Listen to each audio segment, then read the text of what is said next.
We talked before about the problem that two-phase locking doesn't avoid cascading aborts. What is a cascading abort? Well, it's a scenario where the abort of one transaction requires the abort of another transaction. And by the way, as we get into terminology here, I'll make a note that the term abort and the term rollback are synonyms in the database literature. Apparently, the term abort was considered to be offensive by some people, and so the term rollback was introduced. We'll use the terms interchangeably when we talk about transaction processing here. But let's take an example where we have a rollback or an abort of transaction T1 requiring a rollback of T2. So here's T1. It does a read of A, but first, of course, it has to get a shared lock on A.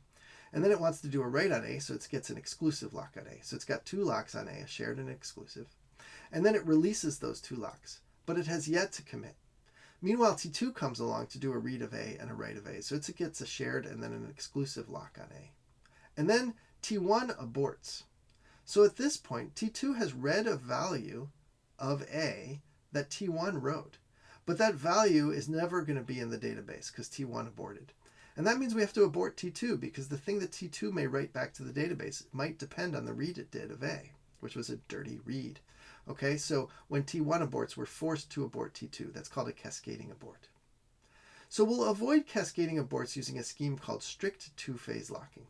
And strict two-phase locking is the same as plain old two-phase locking, with the exception that all locks will be released together at the same time, atomically, when the transaction completes, either when the transaction has committed and written its commit record to disk, or when the transaction has aborted and all of its effects have been undone.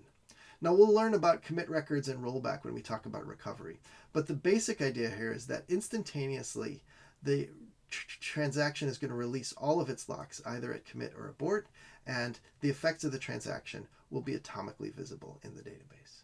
That's strict two-phase locking.